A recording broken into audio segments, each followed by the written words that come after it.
Here's what's trending now. The college football playoff will be standing pat through at least the 2025 season. The playoff announced today that any expansion plans will remain on hold until their current contract expires.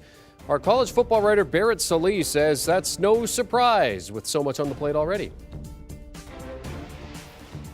Look, it's not a surprise that the college football playoff is putting a pause on its expansion plans. They couldn't get together, whether it be realignment, NIL, transfer portal. They're dealing with a lot of stuff they need to work out prior to making a decision that is a multi-billion-dollar decision like expanding the college football playoff. So this was expected, but you pro-expansionist people out there, don't freak out. There are only 4 more years left on this deal, and if you look back to 2012, that's when the news of the 4-team playoff was announced and went into effect 2 years later. So they could easily make a change by the start of the new contract. But for me, I am thrilled that we are not expanding the college football playoff. You need to put a precedence on excellence, not access, and that's exactly what the college football playoff does.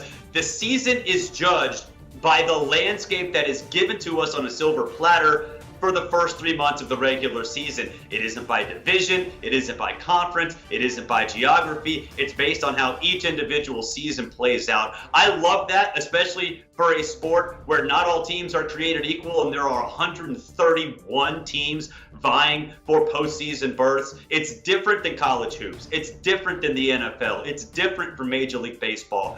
Excellence over access in the college football playoff, and that's what we're getting for at least another 4 years in the current system.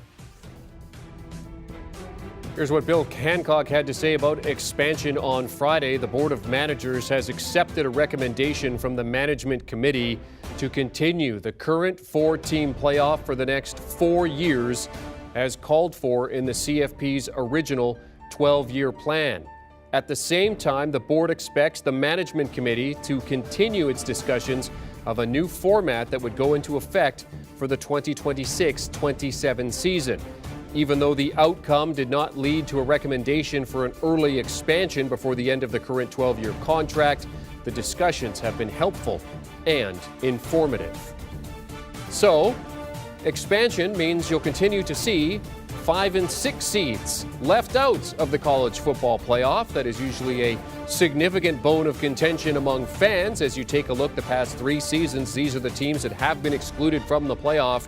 Most recently, Notre Dame and Ohio State. In 2020, it was Texas A&M and Oklahoma. And in 2019, it was Georgia and Oregon. Do you want a sports network that delivers everything that matters about the game? The highlights, the picks, the instant analysis, no yelling, no fake debates, no politics. Hit the subscribe button and never miss a moment.